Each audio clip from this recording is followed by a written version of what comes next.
오늘 새벽으로 말미암아 이제 마가복음이 끝이 나게 되었습니다. 오늘 이 마가복음을 제가 본문을 정해서 이제 말씀을 드리는 건데, 이 마가복음은 종으로 오신 예수님이라는 그러한 이 뜻이 있습니다. 이 땅에 오신 예수님께서는 하나님의 나라를 전파하시면서 또 이 종교 지도자들과 대제사장들에 의해서 이 신성 모독이라는 죄로 인해 빌라도에게 재판을 받게 되죠. 재판의 결과는 십자가에 죽는 사형입니다. 채찍질을 당하면서 십자가를 지시고 골고다 언덕길을 오르신 예수님, 그 군사들에게는 온갖 조롱을 받으시면서 또 손과 발에는 못이 박혔습니다. 그리고 가시 면류관을 쓰셨죠. 그 고통을 우리가 어떻게 알겠으며 또한 어떻게 말로 우리가 표현을 할 수 있겠습니까? 그러나 이 십자가의 죽으심, 우리에게는 영원한 생명을 주심입니다.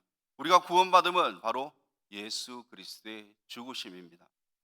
우리 때문에 스스로 낮아지시고 또 모든 것들을 내려놓으시고 십자가에 죽으셨습니다.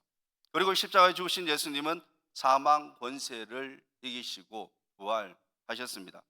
우리가 마가복음 1장 1절 말씀에서 이렇게 시작을 하고 있습니다. 한번 읽어보겠습니다.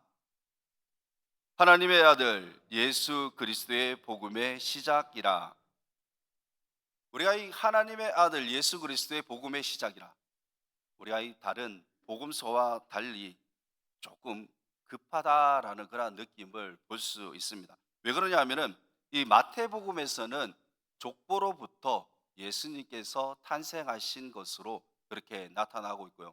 또 누가복음에서는 세례 요한의 출생으로부터 이제 예수님의 탄생, 그리고 요한복음에서는 곧 하나님의 말씀임을, 말씀이 곧 하나님을 이렇게 알려주고 있습니다.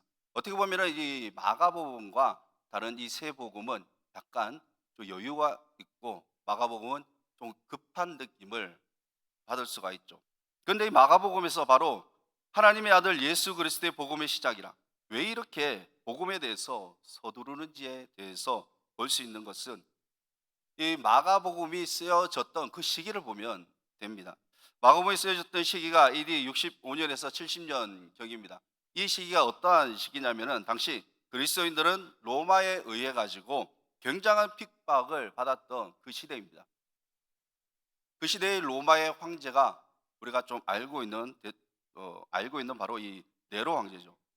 이 네로 황제가 로마를 그렇게 다스렸는데 기독교인들을 굉장히 핍박을 했습니다. 또 이 그리스도인이라면 어떻게 해서든 또 어떠한 이유를 불문하고 살해를 했던 것이죠. 그 네로 황제 자신의 그 친구도 또는 그의 어머니도 만약 기독교인이라면 살해를 했던 것입니다. 또 자신의 그 친척들 모두 그리스도인이라면 죽였습니다. 이 정도면 얼마나 이 기독교를 핍박했는지에 대해서 알 수 있죠. 한번은 로마의 대화재가 발생을 하게 되었습니다. 일주일 동안 그렇게 불이 지속게 되는데 이 도시 14개의 도시에서 4군데만 빼고 그 10군데의 도시가 잿더미가 되었습니다.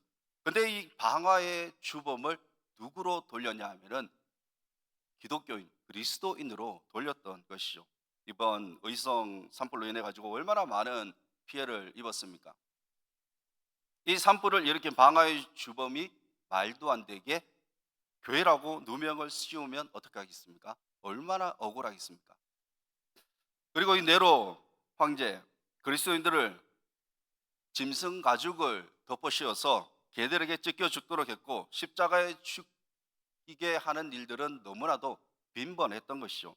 그래서 그 네로 황제에게 참수당한 사람이 바로 이 사도 바울이고, 또 베드로는 십자가에 거꾸로 못 박혀 죽었습니다. 그러니까 이 시기 가운데 쓰여졌던 복음서가 바로 이 마가복음입니다.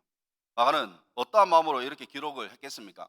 하루속히, 마가는 하루속히 이 복음을 전해야 한다라는 그러한 마음으로 정말 급박한 그러한 상황에서 예수 그리스도의 복음의 시작이다라고 그렇게 시작하고 있습니다.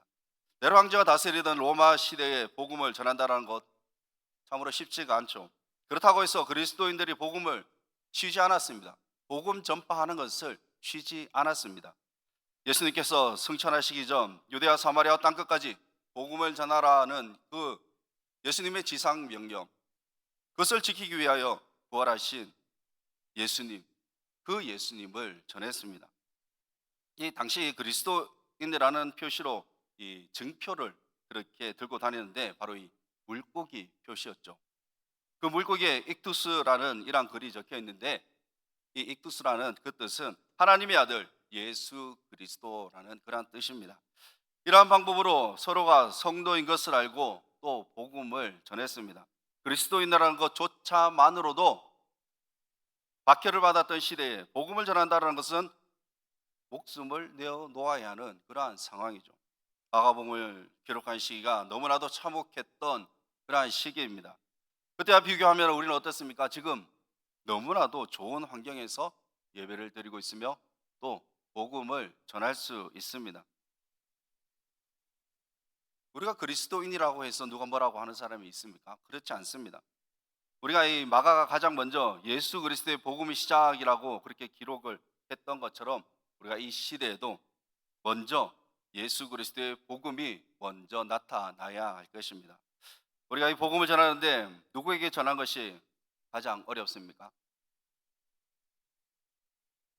우리가 사실 복음을 전하는데 나를 알지 못하는 지나가는 사람들에게 사실 예수 믿으십시오라고 하는 것은 그리 사실 크게 어렵지 않습니다. 그런데 이 복음을 전하기가 가장 까다로운 사람이 있습니다. 누구일까요? 친인척이죠. 나를 가장 잘 알고 있는 가족 또는 친인척입니다. 우리의 모습을 너무나도 잘 알고 있기 때문에 복음을 전한다는 것이 쉽지가 않습니다. 혹시 나를 친인척에게 나를 본받는 자가 되어라라고 그렇게 말할 수 있으신 분이 있습니까? 바울은 그렇게 이야기를 했죠. 나를 본받는 자가 되라라고 바울은 그렇게 말을 하게 되었는데, 우리가 친척들에 가가지고 나를 본받는 자가 되라 그렇게 할 수 있는 분은 사실 없을 겁니다. 저희 사촌 형님이 계십니다. 복음을 전하려고 기도를 하고 있는 고민 중에 있는 형님이 있는데 그 창에서 살고 계십니다. 사실 잘 만날 수는 없지만 벌초를 하기 위해서 모였다가 이제 이 일이 끝난 이후에 이제 식사를 하게 되었습니다.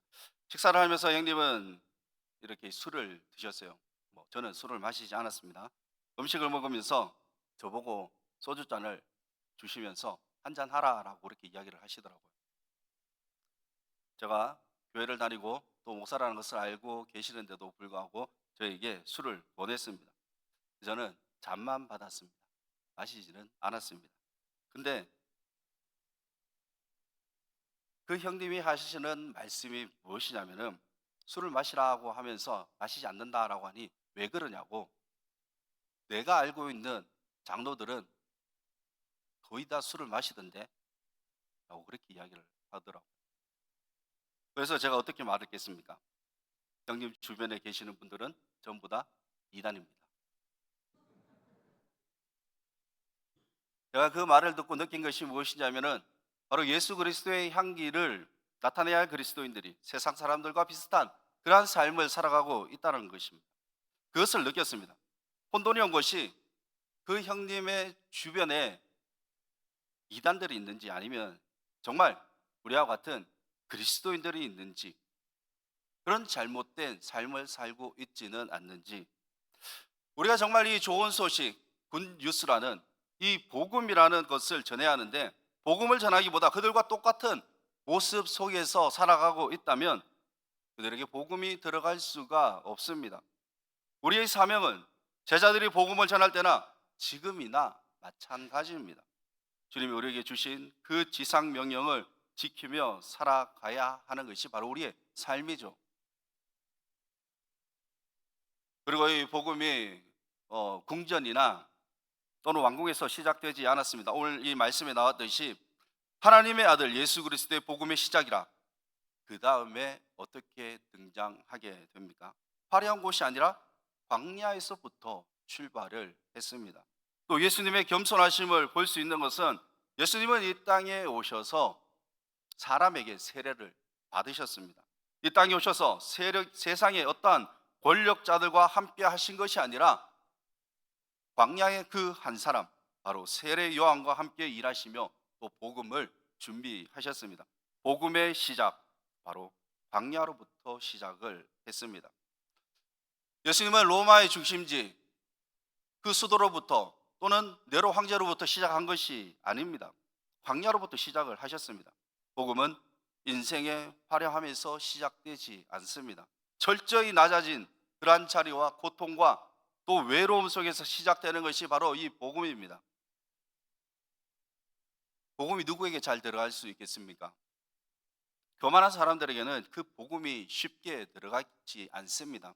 물론 하나님께서 그 사람을 택하셨다면 그 교만함을 꺾고 복음이 들어갈 수 있겠지만, 그러나 자신이 모든 것을 가지고 있고 내가 모든 것을 할 수 있다라고 생각을 가지고 있다면 전능하신 그 하나님이 필요 없기 때문에 복음이 쉽게 들어가지 않습니다.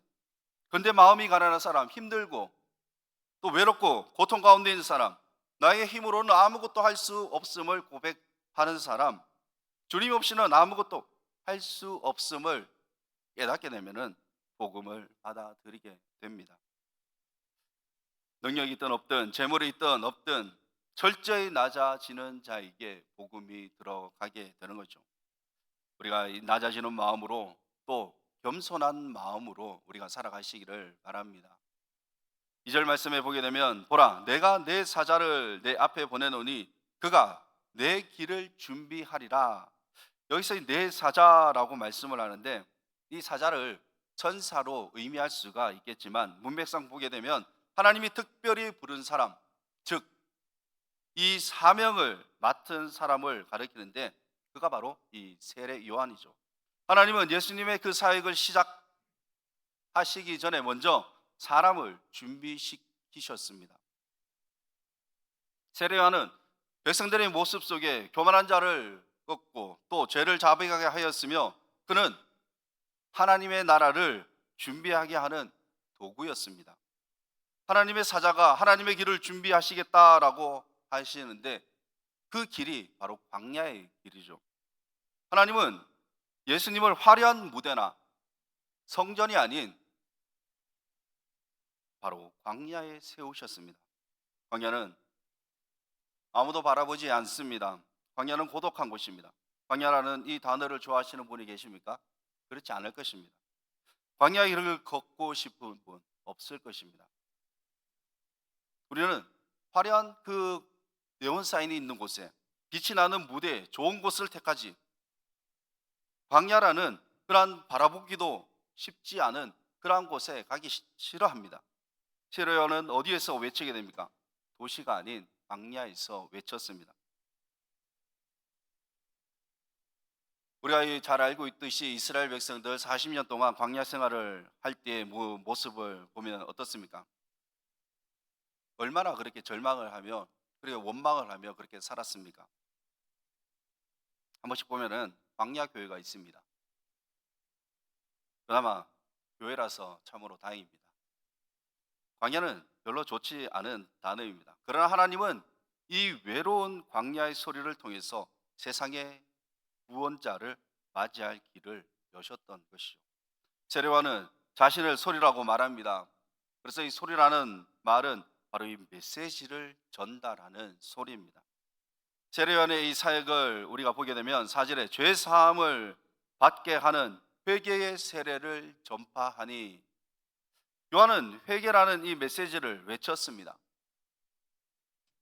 회개는 자신의 삶을 그 방향을 바꾸는 일이며 또 자기 죄를 깨닫고 또 낮아질 때 가능하게 되죠. 우리가 예수님을 믿는다고 하지만 참으로 회개가 없는 그러한 믿음, 또 변화 없는 그러한 신앙은 복음의 진정한 능력을 경험할 수가 없습니다.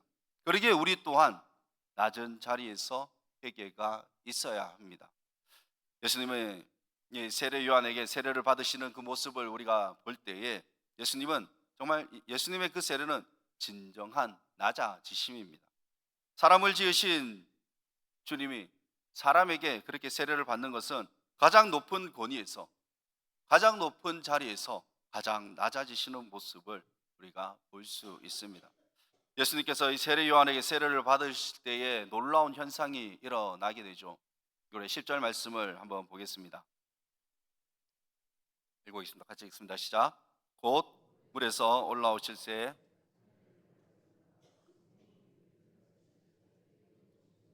보시더니, 오늘 이 말씀에서 성령이 비둘기 같이 자기에게 내려오심을 보시더니, 왜 하필 이 성령이 비둘기 같이 임하셨다라고 말씀을 하고 있을까요?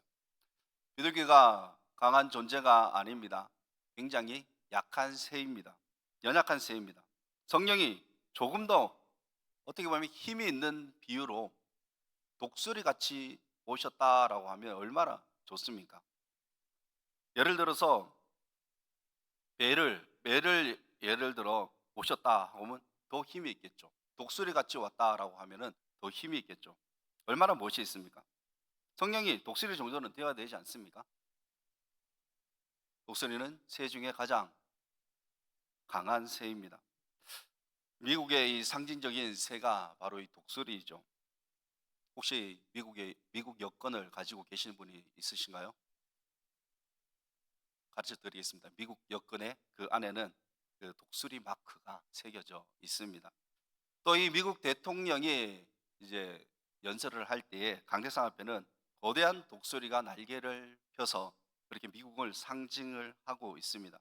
한 국가의 지도자도 최고의 그 새인 독수리를 상징하면서 왜 인류를 구원하러 오신 그 예수님께서 세례를 받을 때 성령이 비둘기와 같이 힘없는 그러한 존재여야 합니까? 우리가 이 비둘기라는 이런 상징하는 단어는 바로 이 평화, 순결, 온유라는 그 뜻을 가지고 있습니다. 온유한 비둘기는 매처럼 독수리처럼 공격하지 않습니다. 양과 같은 존재라고 볼 수가 있겠죠. 그러니까 가장 낮아지심이라고 볼 수 있습니다. 온유하고 순결한 이 비둘기는 추함도 없고 더러운 것도 없음을 뜻합니다. 그래서 이 성령이 비둘기 같이 예수님에게 내려오심을 본다는 것은 바로 이 온유와 순결을 뜻하고 있습니다. 그래서 우리가 이 세상을 지혜롭게 또 순결하게 살아가기를 예수님은 원하십니다. 하나님은 우리가 비둘기 같이 힘이 없을지라도 정말 뱀같이 영악하게 그렇게 살기를 원하지 않으십니다. 분명 주님은 우리가 비둘기처럼 온유함과 또 순결하게 살기를 원하십니다. 예수님은 이 땅에 오셨을 때 가장 낮은 자리로 오셨습니다. 마구간에서 태어나셨고요. 또 궁궐에서 나타나신 것이 아니라 광야에서 또 사람의 손에 의해서 세례를 받으시고 성령이 비둘기 같이 임하셨습니다. 그리고 십자가에 못 박힌 그 예수님의 생애를 생각해 보게 되면 가장 낮은 자리에서 섬김의 모습을 우리에게 보이셨습니다. 그런데 우리 인간은 어떻습니까? 가장 높은 자리를 원합니다. 가장 높은 자리에 앉고 싶어 합니다. 남들보다 높아지려고 합니다. 남들보다 내가 더 가지려고 합니다. 그러나 우리는 겸손의 자리, 이 낮은 자리, 내 생각이 아닌 바로 주님의 생각, 주님의 뜻을 따라가며 살아가야 합니다. 그렇다면 우리는 지금 어떠한 위치에 있습니까? 늘 겸손하고 그러한 낮은 자리에 있으시기를 바랍니다. 그러한 모습을 주님께서 원하시는 것이죠. 우리는 강한 존재가 아닙니다. 우리는 너무나도 연약한 존재입니다. 아무리 내가 모든 것을 할 수 있다 할지라도, 강하다 할지라도, 자신이 있다 할지라도 주님께서 허락하지 않으시면 할 수가 없습니다. 그러나 주님께 간구하면서 이것이 주님의 뜻이라면 그 뜻에 따르겠다라는 그러한 기도로 나아갈 때에 주님께서는 우리에게 좋은 길로 인도해 주신다는 것을 우리가 믿으시길 바랍니다. 내가 낮아지고 또 주님을 높이면 하나님께서도 우리를 높이신다라는 것을 우리가 기억하면서 오직 주를 위하여 살아갈 수 있는 모두가 되시기를 주님의 이름으로 축원합니다. 기도하겠습니다. 거룩하신 하나님 아버지, 은혜를 감사합니다. 주님께서 이 땅에 오실 때 높은 자리에 오시지 아니시고 가장 낮은 자리에 그 마구간에 태어나심을 우리가 보게 됩니다. 그리고 사람을 섬기며 또한 하나님의 그 뜻을 이루시기 위하여 그 말씀에 따르셨음을 우리가 보게 됩니다. 주님, 우리가 교만하지 않게 하여 주옵시고 또한 주님이 함께 하시지 않으시면 내 힘으로는 아무것도 할 수 없음을 이 시간 고백하오니 주님만 의지하며 살아갈 수 있는 저희들이 되게 하여 주시옵소서. 세상에서 나를 드러내며 살아가는 것이 아니라 오직 주님 한 분만 드러내며 복음을 전하기를 원합니다. 지금 우리가 살아가고 있는 이 세상에도 복음을 전하지 못하고 있다면 주여 우리의 죄를 용서하여 주옵시고 또한 공중잡은 그 사단과 싸워 이길 수 있는 힘을 허락하여 주옵시고 이 세상에 복음을 전하는 승리자가 될 수 있도록 주님 도와주시옵소서. 가장 낮은 자의 그 모습을 닮아 온전히 주님과의 그 삶을 주님께서 주시는 그 힘을 가지고 이 세상을 이겨낼 수 있는 모두가 되게 하여 주시옵소서. 감사드리며 예수님 이름으로 기도드리옵나이다.